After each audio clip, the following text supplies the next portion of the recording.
Coucou mes bulles de lumière. Alors ce soir, la guidance, elle va commencer un petit peu différemment de d'habitude. Pour la simple raison que en faisant mes tresses, après la douche, j'ai eu une canalisation qui me parlait de Pocahontas. Donc attendez, j'ai fait tomber un... Donc je reprends. Pocahontas, donc étant très Walt Disney quand j'étais petite, forcément j'ai regardé Pocahontas, mais ça fait des années, donc je me rappelle plus forcément de l'histoire et on me pousse à aller faire des recherches. Donc en faisant des recherches sur Google, je me rends compte que c'était une histoire vraie. Donc Pocahontas est née vers 1595, pardon, et elle est morte le 21 mars 1617 à l'âge de 22 ans. Donc Pocahontas veut dire espiègle, jeune impertinente, indomptée et hardie. Donc elle est décédée à Gravesend en Angleterre. Donc et elle venait de la tribu autochtone de la Confédération des tribus Powhatan. Donc son prénom de naissance est Matoaka, qui veut dire fleur entre deux ruisseaux. Et elle a été rebaptisée Rebecca Rolfe parce qu'elle s'est mariée du coup au colon John Rolfe. Donc, j'ai noté aussi qu'il y avait encore cette notion d'amour dans ce dessin animé. Ici, avec deux êtres d'origine totalement différente et qui sont nés et qui ont grandi dans des lieux aux antipodes l'un de l'autre. Donc, pour moi, il y a cette notion de voyage intérieur, mais aussi de voyage extérieur, parce que ça m'a fait reconnecter aussi au fait que, par exemple, moi, j'ai toujours eu envie depuis l'enfance, malgré le fait que j'ai décidé dans cette vie de m'incarner dans une famille réunionnaise sur l'île de la Réunion, mais qui avait envie de voyage, mais c'était plus type voyage en France. Donc, mais j'ai toujours eu envie d'aller au Canada, donc dans les tribus autochtones. En Irlande, en Écosse, dans la forêt de Brocéliande, au Pérou. Les Incas et les Mayas ont été aussi très importants pour moi et le sont toujours.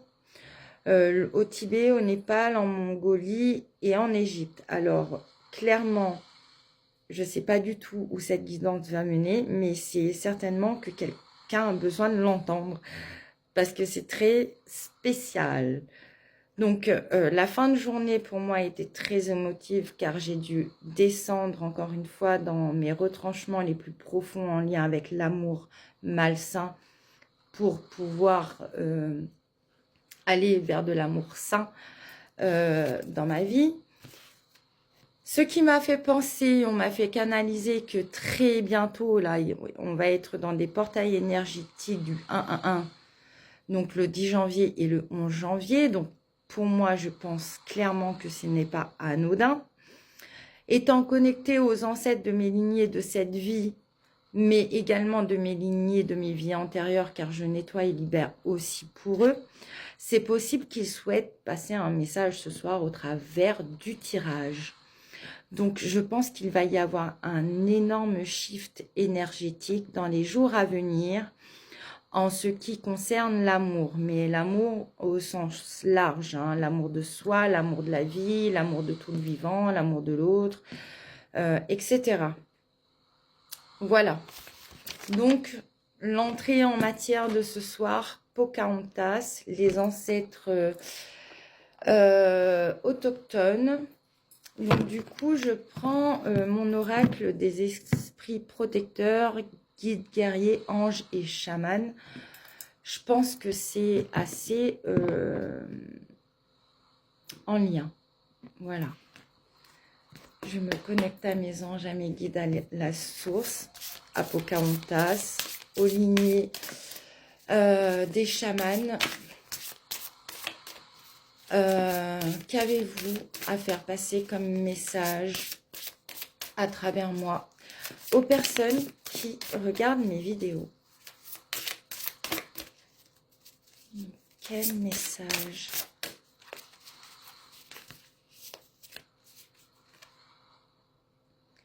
Donc, ange gardien, vous n'êtes pas seul. Donc, clairement, je ne sais pas du tout si le tirage aura un sens avec mes canalisations du départ. Donc, un ange gardien. Pour moi, ben voilà, on est protégé. On est guidé aussi par le monde invisible pour aller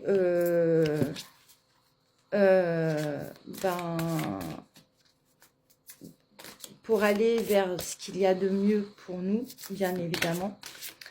Donc, peut-être que vous avez pu voir des plumes blanches. Ça pourrait être un signe aussi que cette guidance est pour vous.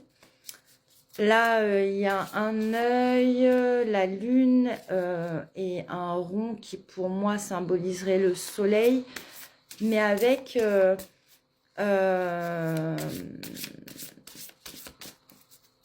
des triangles. Il y a la Merkaba, mais les triangles, ça me fait penser aussi à l'Égypte. Donc, il n'a rien à voir avec Pocahontas. Ou peut-être que si. Peut-être que si, parce que je crois que dans mes recherches tout à l'heure, j'ai vu que dans sa fratrie, elle devait avoir une sœur qui était appelée... Attendez, je vais vérifier. Donc, elle a bien une sœur qui s'appelle Cléopâtre et ben, le prénom, c'est une des reines d'Égypte. Donc, clairement, mes bulles de lumière, je ne sais pas du tout. Cette guidance est assez spéciale. Parce que derrière, on a le gardien de la médecine, soyez ouverts à l'information de guérison.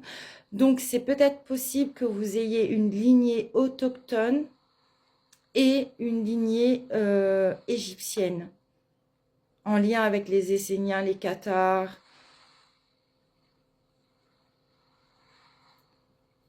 Donc, vous avez peut-être des choses à comprendre là-dedans. C'est assez spécial, hein.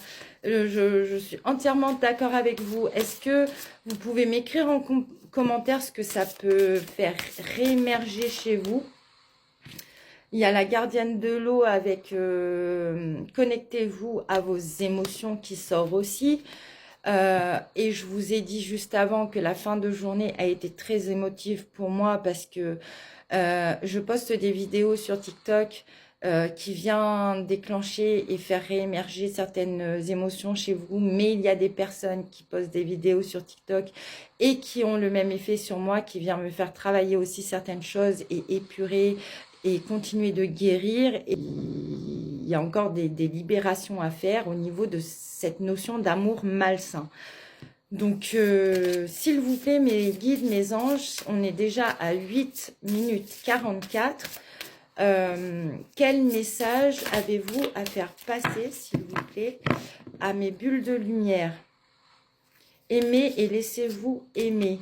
Donc, vous avez peut-être aussi un gros travail des ombres à faire en ce qui concerne l'amour, mes bulles de lumière. Parce que là, avec le gardien de la médecine qui a ce mot, soyez ouverts à l'information de guérison, je pense qu'en plus, si vous devez rester très connecté à vos émotions, vous avez certainement un gros lâcher-prise à faire et un gros nettoyage à faire en lien avec l'amour. En dos de deck, nous avons encore la lune avec les messages intuitifs. L'hiver, respectez vos besoins. Et la voyante avec, voyez au-delà de la situation actuelle. Donc, je pense que là, les ancêtres de nos vies précédentes nous poussent à aller au-delà de ce qu'on